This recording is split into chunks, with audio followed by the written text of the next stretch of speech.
So here's the first assignment for Set Phasers on Stun book for ASC 2870. So this chapter 1, the setting was 1982 in an Eastern Texas Cancer Treatment Center. The patient's name was Ray Cox. He was actually in it for his last localized radiation treatment for his cancer. The machine used was the Thermat 25 cancer radiation machine, but it had a malfunction on it. The malfunction was indicated by malfunction 54. The procedure room had audio and video equipment, but it wasn't working at the time. The malfunction caused more than 125 times more radiation to be used than what was needed, and it actually did that 3 times in a row for 3 separate malfunctions, all the same type malfunction. Ray Cox, he was one of the first of 2 patients at this specific center to receive this machine malfunction. Ray Cox actually passed away 4 months later after this situation happened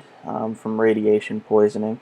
The body can only take so much radiation. And similar instances also happened 5 other cancer treatment centers, which would span across to at least 6 patients. And this is the machine that was used, so obviously it's older technology, you know, so on and so forth. This deal right here actually spins to be able to actually localize where the treatment needed to be, you know, located.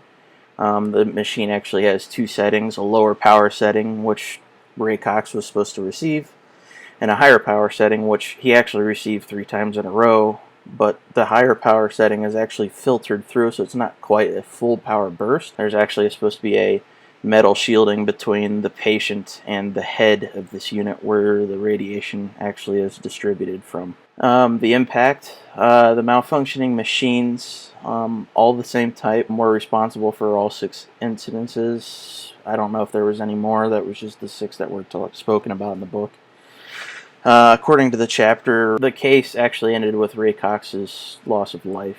However, we can surmise that the other cases most likely ended the same way, just because you know, the body can only take so much radiation, and a person's undergone, you know, cancer treatment for an extended period of time could be near their max anyway. So it's kind of a, you know, one person might be able to take more, another person might be able to take less. The impact of the manufacturing of these machines would be to better test the unusual situations, and that, you know, considered normal use would be to you know, make a mistake and then edit, and then should be able to function normally after that. So I'm sure that was something that they've looked into after the incident. As far as the impact on the employees, I couldn't imagine what they must feel, considering it was just a simple keyboard error that led to the death of a fellow human being.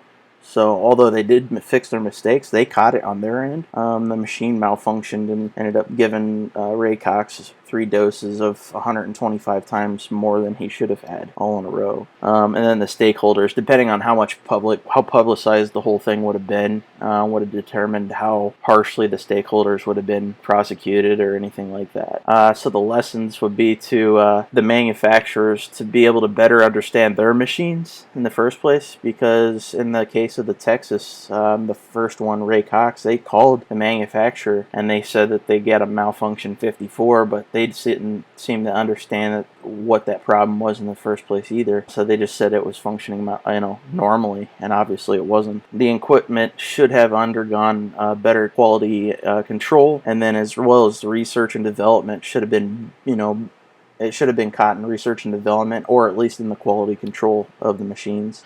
And then as far as the radiation technicians are concerned, they all caught their mistakes and they hit edit. And if you hit edit function, it should be able to function as normal, but obviously that was not the case. Other lessons we can take away: each product should have been, you know, better tested and inspected prior to delivery. The edit function was there for a reason.